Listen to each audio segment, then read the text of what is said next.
Brother, side.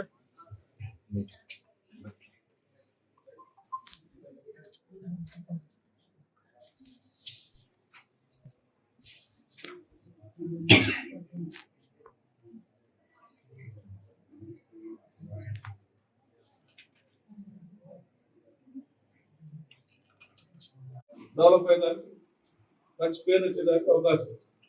ఈ రోజు ఇంత పెద్ద హాస్పిటల్ ఒకప్పుడు 30 బెడ్ 50 అయింది, 50 100 చేశారు, 100 150 చేశారు, కొంచెం మిగిలిన తాగారు. జిల్లా హాస్పిటల్ నేను తీసుకొచ్చాను. ఇక్కడ గవర్నమెంట్ వచ్చినప్పుడు జిల్లా హాస్పిటల్ ఇచ్చారు. సో ఇప్పుడు ఆ గవర్నమెంట్ వాళ్ళు మెడికల్ కాలేజ్ ఇచ్చారు, కానీ అది ఇంకా ఇన్కంప్లీట్ గానే ఉంది. దాన్ని ఈ గవర్నమెంట్ పూర్తి చేస్తారు.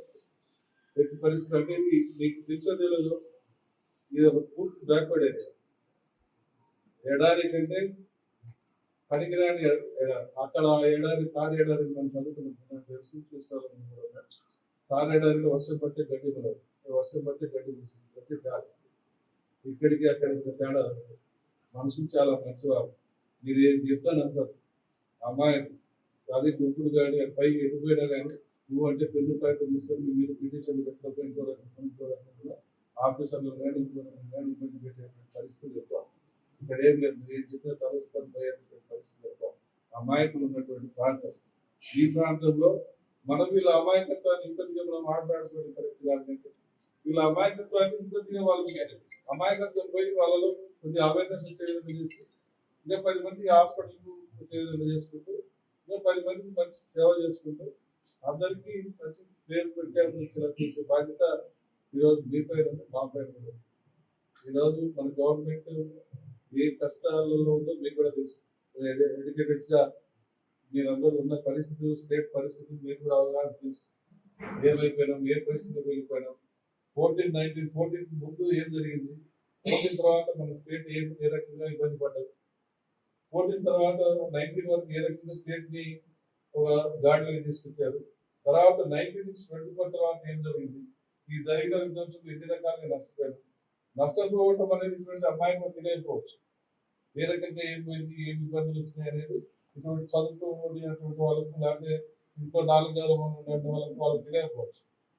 కానీ హైదరాబాద్ హైయర్ ఎడ్యుకేషన్ చదువుకున్నటువంటి మనందరికీ కూడా అసలు పరిస్థితి ఏంటి, ఏం జరిగింది, ఈ రాష్ట్రం కొలాప్స్ అయిపోయింది, దీన్ని మళ్ళీ ఎట్లా బిల్డ్ చేయాలా అనేటువంటి ఆలోచన అనేది అందరూ 2024 లాస్ట్ 3 నెలలు చేసి దీనికి ఒక పునాది వేశారు. ఈ పునాదిని బిల్డప్ చేయాల్సిన బాధ్యత మనందరం. ఈ పునాదిని ఇప్పటి నుంచి బిల్డప్ చేస్తే కానీ మళ్ళీ 20 ఏళ్ళు పడుతుందో 10 ఏళ్ళు పడుతుందో మనం అందరం కోరుకునేది సార్. సరే మనము మన స్టేజ్ లో మనం ఈ బిల్డప్ ని డెవలప్ చేసి చూపించడం కానీ రాబో తరాల వరకైనా కానీ ఒక ఏరియా డెవలప్మెంట్ కానీ ఒక ప్రాంత డెవలప్, ఒక హాస్పిటల్ డెవలప్మెంట్ కానీ ఇంకో డెవలప్మెంట్ కానీ మన ప్రాంతంలో ఉన్నటువంటి సర్కిల్ ప్లేస్ డెవలప్మెంట్స్ కానీ అన్ని కూడా పలానా చేసిపోయినారు, పలానా బాగుంది, పలానా మా ఊళ్ళో కూడా ఒక డాక్టర్ ఉండేవాడు, ఆ డాక్టర్ ఇప్పుడు కూడా ఉంటుంది కొనేవాడు. ఈరోజు మార్కాపూర్లో ఉన్నటువంటి గవర్నమెంట్ హాస్పిటల్ విజిట్కి రావటం జరిగింది. ఈ విజిట్లో చాలా విషయాలు వెలుగులోకి వచ్చాయి.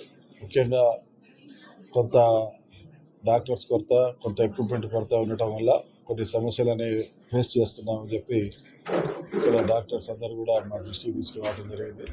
వీటన్నిటిని కూడా రెక్టిఫై చేస్తామని చెప్పి ఇక్కడ ఉన్నటువంటి హాస్పిటల్లో ఉన్నటువంటి యాజమాన్యానికి, కొద్దిగా హాస్పిటల్ పేషెంట్స్కి అందరికీ కూడా ఒక స్పష్టమైనటువంటి హామీ ఇచ్చాం. అలాగే భవిష్యత్తులో ఈ మార్కాపురం హాస్పిటల్ అనేది ఈ డివిజన్లో మంచి పేరు ప్రఖ్యాతులు గంచిన హాస్పిటల్గా పేరు తెచ్చుకునే విధంగా పనిచేయాలని చెప్పి ఒక డైరెక్షన్ మేమందరం దిశానిర్దేశం చేసుకోవడం జరిగింది. ఈ హాస్పిటల్లో పేషెంట్లను ఇక్కడ చేయట్లేదు, ఒంగోలు పోండి, హైదరాబాద్ పోండి, లేకపోతే విజయవాడ వెళ్ళండి అనేటువంటి అపవాదుని ఇక భవిష్యత్తులో రాకుండా చూడాల్సిన బాధ్యతగా ఇక్కడ పనిచేస్తున్నటువంటి స్టాఫ్ మేమందరం కూడా భావించాం. ఆ అపవాదు రాకుండా ప్రజలకు సరైన వైద్య సౌకర్యాలు అందించి సరైన సమయంలో సరైన విధంగా స్పందిస్తూ ఏ విధమైనటువంటి ఇన్కన్వీనియన్స్ ఫీల్ కాకుండా పేషెంట్స్ అందరూ కూడా సక్రమంగా ప్రభుత్వ ఆసుపత్రిని ఉపయోగించుకునే విధంగా చర్యలు చేపడతామని చెప్పి ఈ సందర్భంగా తెలియజేస్తా ఉన్నాం. ప్రజలకు ఎక్కడన్నా కూడా అసౌకర్యం కలిగినా, ఈ హాస్పిటల్ విషయంలో ఏమైనా ఇబ్బందులు వచ్చినా తప్పకుండా ప్రజాప్రతినిధులు మా దృష్టికి తీసుకురండి.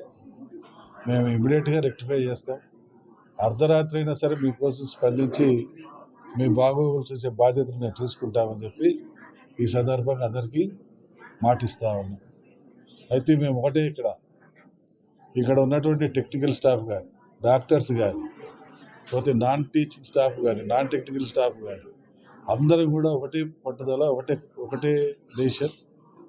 ఎట్టి పరిస్థితుల్లో మన హాస్పిటల్, మన ప్రాంతంలో ఉన్నటువంటి మన హాస్పిటల్ని మనం బాగు చేసుకుందాం, అభివృద్ధి చేసుకుందాం, మన హాస్పిటల్ పట్ల ప్రజలకు మక్కువ కలిగేలా చేసుకుందాం అనేటువంటి ఒక నిర్ణయానికి అయితే 100% వచ్చాం.